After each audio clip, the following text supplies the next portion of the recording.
in the future authoring program, we built this section where you have to outline your most dismal future, right? What your future would be like if you let all your bad habits and characterological weaknesses have the upper hand. And the reason we did this is because you can't straighten yourself out merely as a consequence of hope. Let's say you lay out a vision for the future and you think about what your life would be, what you'd like your life to be like. And then that makes you hopeful and it motivates you because it gives you something worthwhile and higher order to work for, right? And that's useful. That's positive emotion working for you because positive emotion is experienced in relationship to goals. But it's not as useful as also being chased by something you're terrified by. And if you have a good sense of how you'd fall apart if you stayed weak and just exactly what kind of hell that would be, then when you determine to do something like to tell the truth and to say what you think and to not do things that you hate, then you're going to be pulled along by the purpose that your vision has provided for you, but also pushed along by your desire to avoid the worst forms of hell that you've already outlined for yourself personally. And that can also help you be brave enough to stand up in a situation that would require conflict, because if you have something to say and you have something to negotiate about with someone, then there's going to be a certain amount of conflictual dialogue that accompanies that, right? To lay out a set of problems and to describe the fact forthrightly that those problems characterize a relationship and then to seek for solutions is quite stressful in the short term. And it's really easy to avoid. And so people avoid it all the time. And then they store up grievances across the span of their relationships. And eventually the grievances mount to the point where they return in monstrous form and just eat everything up. That's where you get divorces, or that's where you explode at your boss and end up fired, or that's where you develop high blood pressure over 15 years because you can't stand all the accumulated monsters in your closet, and you drink yourself into oblivion because you can't stand your life. That's all, very counterproductive.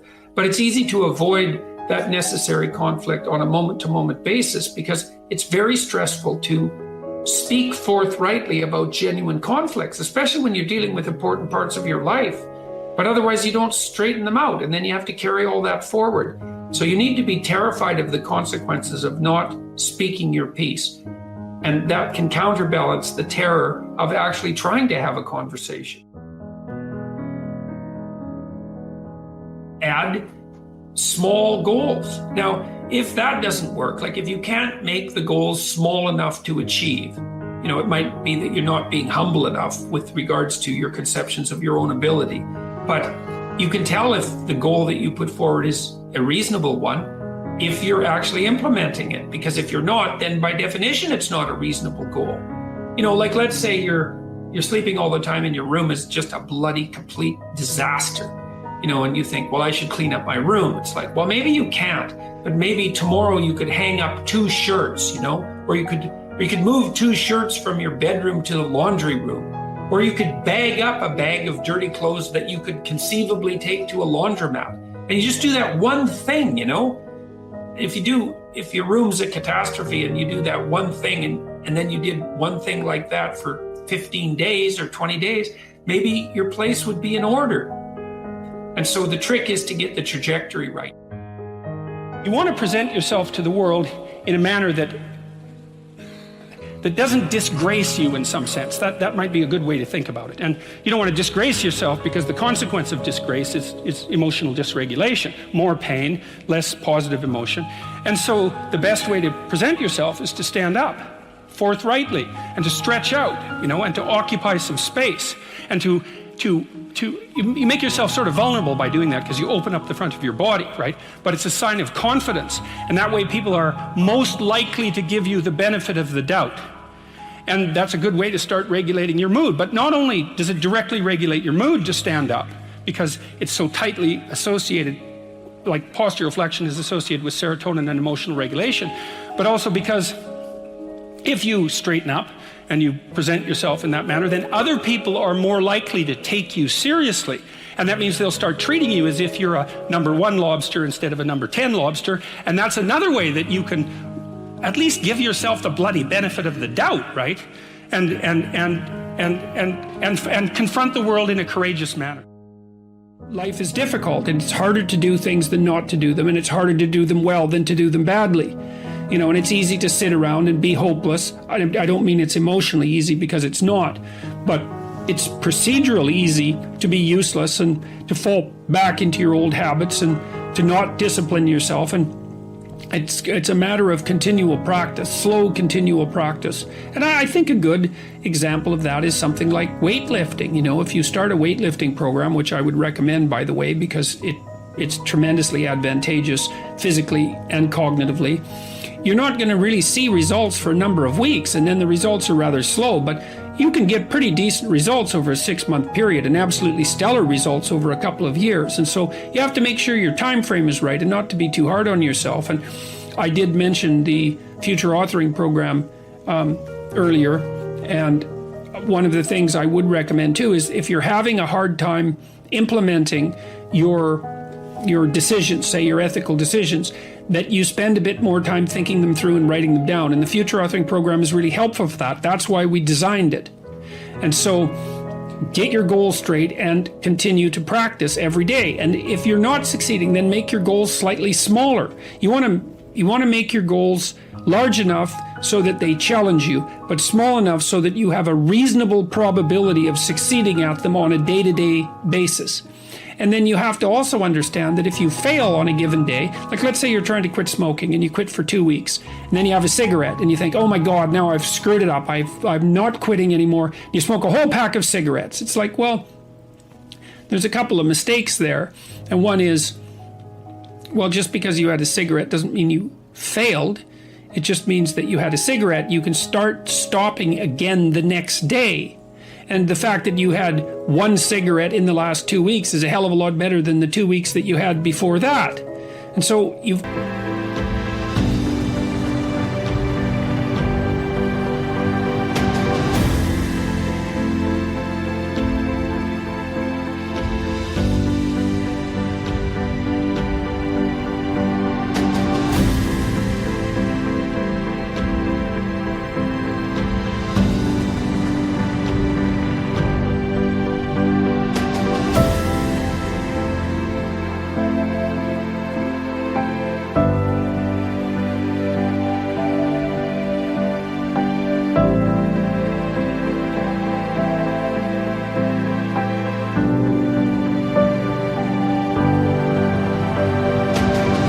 got to be realistically humble. You got to be ambitious enough in your goals so that you're pursuing something that you regard as truly meaningful and worthwhile. And maybe you can judge that to some degree if you think about someone you love attempting the same thing and think about how you would feel if they managed it. And if you would feel good, then that's probably a good, what would you say? That would be a good evaluation strategy to use on yourself. So you want your goals to be of sufficient nobility so that you can live with yourself properly if you're pursuing them, but you want them to be small enough so that you have a reasonable probability of implementing them. I talk to people about taking care of themselves like there's someone who they have responsibility for. And that's not a political issue too. It's an injunction to assuming that you have a certain intrinsic value, and that it's necessary for that value to manifest itself, for you to push yourself against the world, to challenge yourself, because otherwise what you're capable of won't manifest itself. It has to be developed. It has to be called forth by necessity, right? You have to pick a hard problem and try to solve it and push yourself against it and you have to try to do that truthfully and responsibly in order for what it is that you're intrinsically capable of and composed of to come to the forefront. And that seems like a very positive thing as far as I'm concerned, to encourage people to be responsible for themselves and for other people, and also to point out that you have a moral responsibility to do so for yourself just as you do for others. And I think that message has been very helpful to people. At least that's what they've told me. And it's predicated the